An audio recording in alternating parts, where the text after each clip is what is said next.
Okay, good evening students. In today's class we will continue chapter 5. Okay, MS PowerPoint we are doing.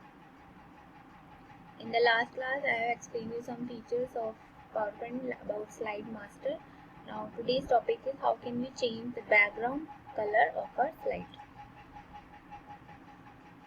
For this you can change the background color, pattern and texture of a slide by following this given steps. Now first you have to click on the background style button, you can see present in the background group on the design tab.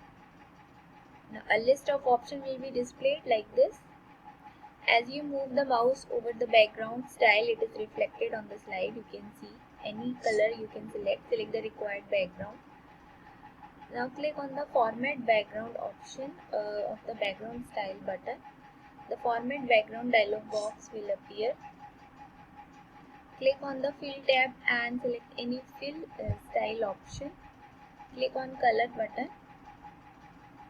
If you want to select a different color apart from the displayed color, you can also select that with more color option from the list. Color dialog box appears as shown in the figure.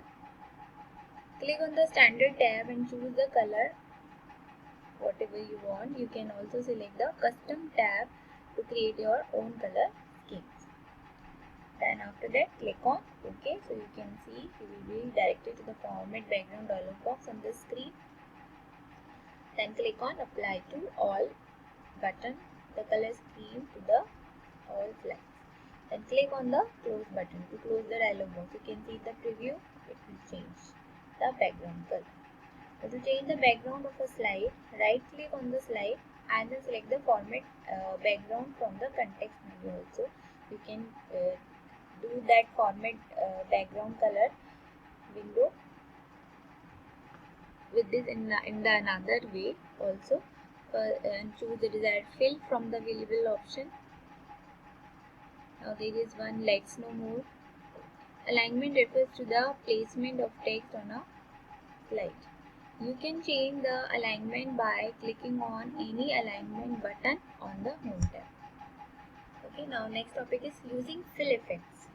There is some fill effects option also for slide design.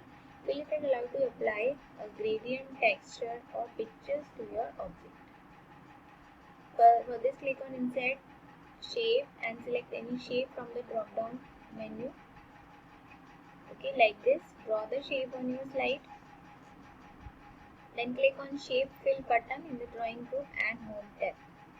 This is the shape fill button. It can also be used to fill color in the text placeholder also. Then select the gradient option from this.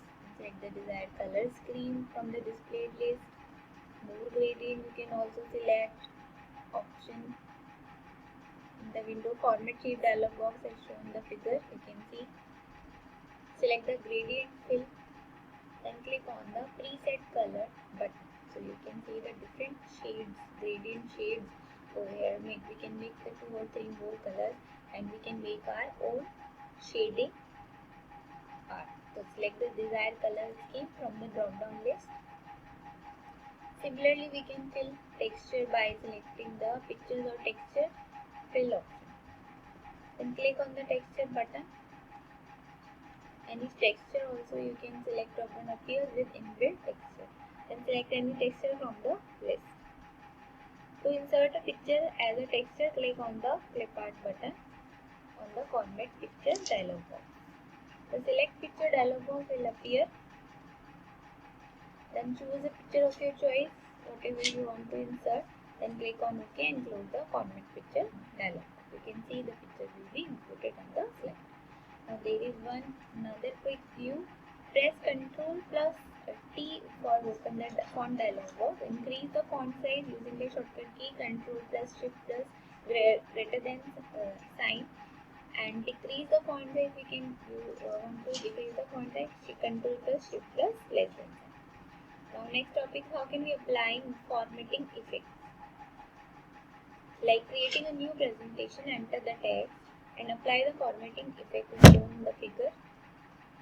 Select the text and click on the format drop down list in the font group and Select any font from the list.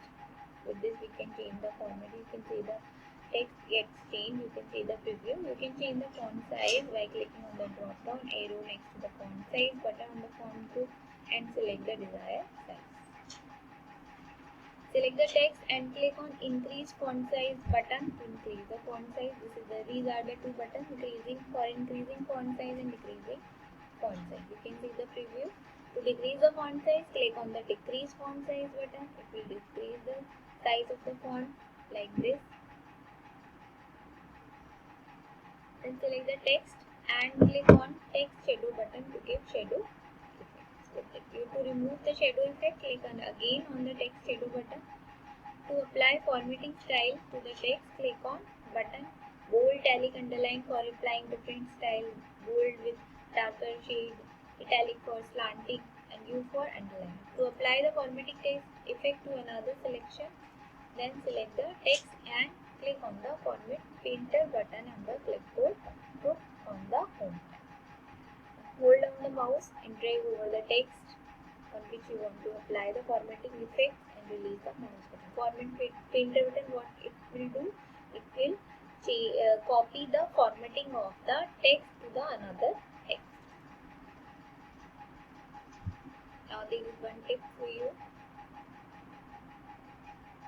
To apply the formatted text effect to multiple lines, double click on the format painter button on the clipboard group on the home tab. When you select the text, a small formatting toolbar appears text to the selected text.